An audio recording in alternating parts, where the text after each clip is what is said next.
Acudo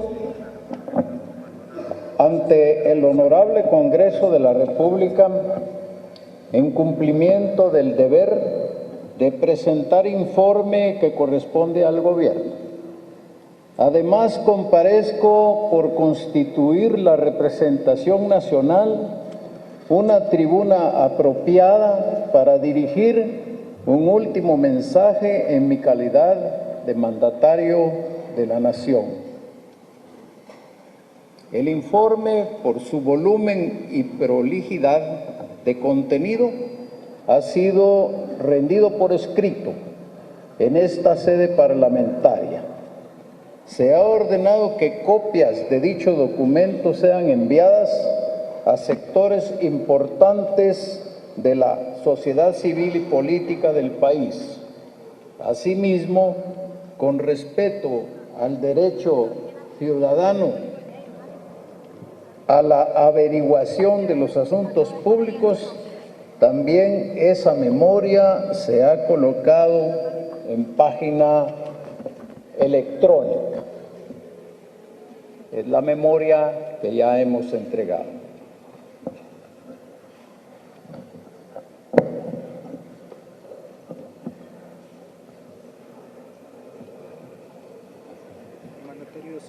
Las condiciones históricas en las que asumí la presidencia de la República ocurrieron en escenarios inéditos porque nunca había sucedido que un régimen se derrumbara sin la precedencia de situaciones de violencia.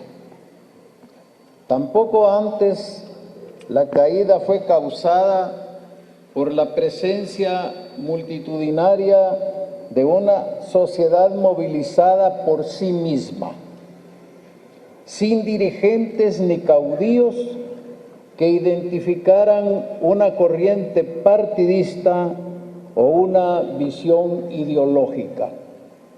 Si alguna definición gráfica hubiera necesidad de proporcionar de lo que se entiende por sociedad civil, esta se encuentra en la fotografía panorámica de una ciudad hecha pueblo, en la que el único emblema de identidad fue el azul y blanco de la bandera de Guatemala.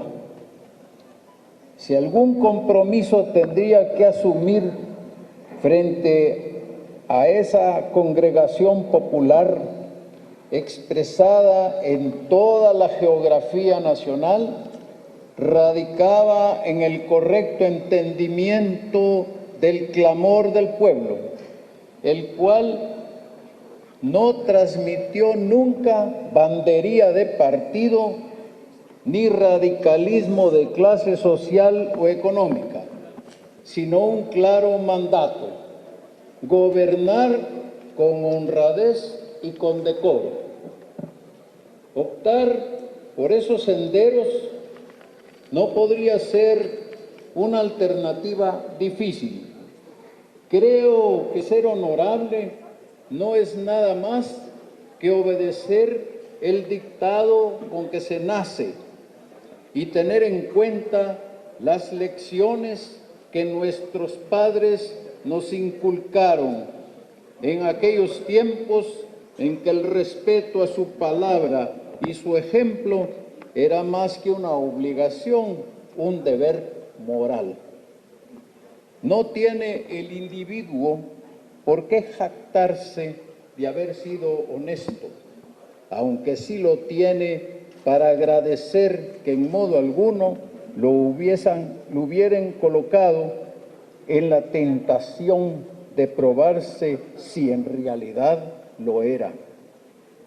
Nadie se me acercó a proponerme el fraude a mi conciencia. También entendí el manejo que una sociedad llena de coraje y cólera por los desvíos de que no era contra la democracia que se alzaba, sino antes bien exigía que las virtudes del sistema representativo fueran reales y cumplidas. Por eso reclamaba conductas ejemplares que contribuyeran a detener la descomposición del sistema. No era demanda de facción alguna, sino siempre fue una expresión ciudadana de las que forman la pluralidad de nación. El país ya sabía del calvario de luchas armadas en que una facción pretendía el total dominio sobre la otra. No tuve, pues, opción por bandería ni por clase social. Simplemente continué mi impulso reformista que aspira, dentro del régimen democrático, a conservar lo bueno y descartar lo malo que cada sistema pudiera tener, en búsqueda de un adecuado balance social y económico que mantenga la armonía y preserve la paz. Por eso, el gobierno fue de transición, porque nuestro mandato respondió a toda la sociedad que unánime compareció a la plaza pública para rescatar el respeto a sus valores y principios que una Constitución de todos garantiza para todos. Mi designación no fue una contienda de partido, ni de grupo o facción. Fue un servicio que, planteado, como lo diría José Martí, no sería triunfo, sino deber. Algunos comentaristas que extrañaban mi ausencia de publicidad pautada no estuvieron preparados para medir el costo que esa decisión pudiera tener, pues no podría ser otra que una vocación de congruencia con la realidad que impedía distraer fondos que hacían falta en hospitales y servicios esenciales en aras de una vanidad costeada con sacrificios ajenos. Además, la experiencia nos ha enseñado que por perfiles artificiosos no duran y que por mucho que se financien campañas, sus resultados son efímeros si carecen de autenticidad. De tal suerte que a los que de todo especularon, solo podría insinuarles la lectura de Gracián, quien con su notable brevedad nos advertía: bueno es ser noticioso, pero mejor es ser juicioso. Señores diputados, el diario oficial de Guatemala, Diario de Centroamérica, ha publicado íntegro mi mensaje de hoy a ustedes, por lo cual, en obsequio a los compromisos que tenemos con la transmisión política del poder y ante la asistencia de nuestros invitados especiales, voy a abreviar y reducir a conclusiones finales.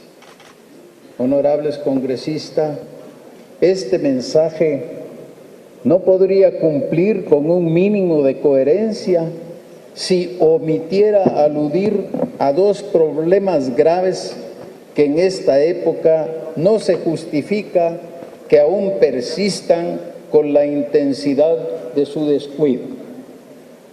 Señalar esas carencias es el compromiso que titula la transición, por cuanto, aunque son conocidas para cualquier ciudadano preocupado, ha sido en el breve contacto con el poder cuando se ha percibido con la mayor angustia la necesidad de mantener y aumentar las iniciativas para reducirlos.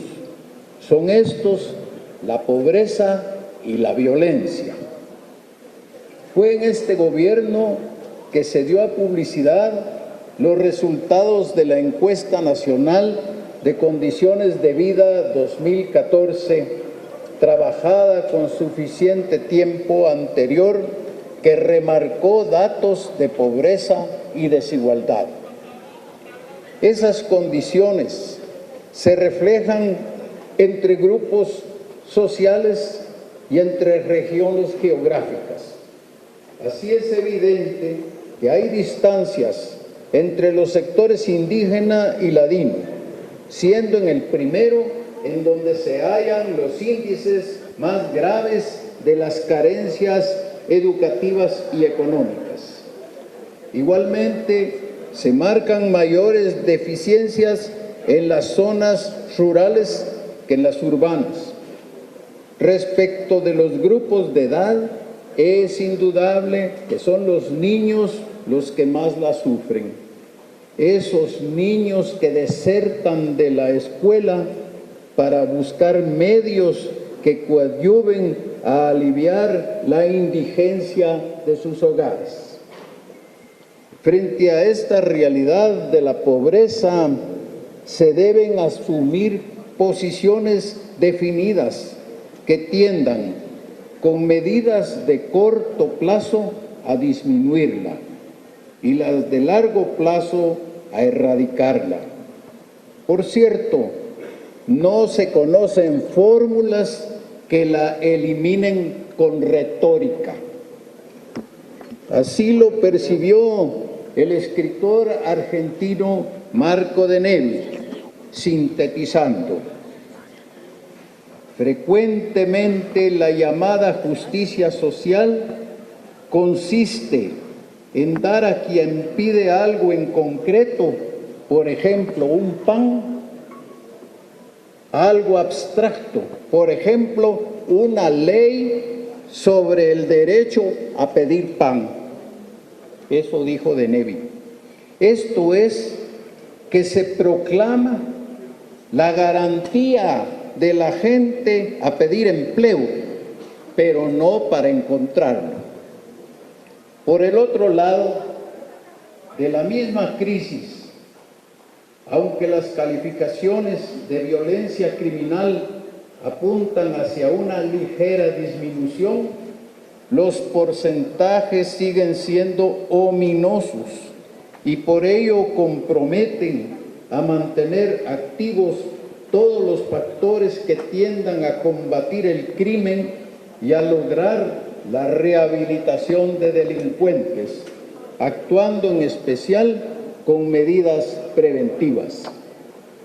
Son incontables las acciones a tomar, pero debe entenderse que el tratamiento del problema es colectivo y continuo.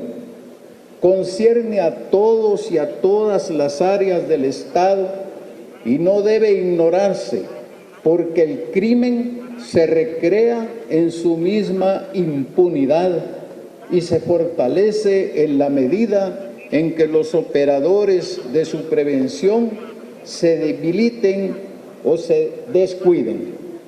Asimismo, cuando el delito se vuelve una alternativa para mitigar el hambre, que si para algunos comer es un estímulo gourmet, para otros es un tormento. He de concluir con mi respetuoso mensaje al pueblo por intermedio de su representación nacional. Los años enseñan algunas cosas de la vida y si acaso no fuera suficiente el testimonio personal, también abonan a la experiencia algunas lecturas que se pueden ir haciendo. Tuve presente a Séneca advirtiendo que el aplauso y el fervor populares se pueden pagar luego con muchos pesares. De esa manera es que traté de hacer mi tarea sin el acompañamiento de propaganda oficial a un costo que insultaría las grandes necesidades del pueblo que no tenía ni para pagarse las medicinas. En estas circunstancias, lo que ya dije, lo que me atribuyeron que dije y lo que omitieron de lo que dije, lo asumo con la confianza en el instinto del pueblo llano que sabrá calificar. Mis aciertos, si los tuve, no son virtudes, sino obligaciones. Y de todo aquello en que estuve equivocado, pido a mis compatriotas su exculpación por el beneficio de la buena fe. Y agradezco a Dios que me permitió gobernar sin tener odio y sin tener miedo. Muchas gracias, señores.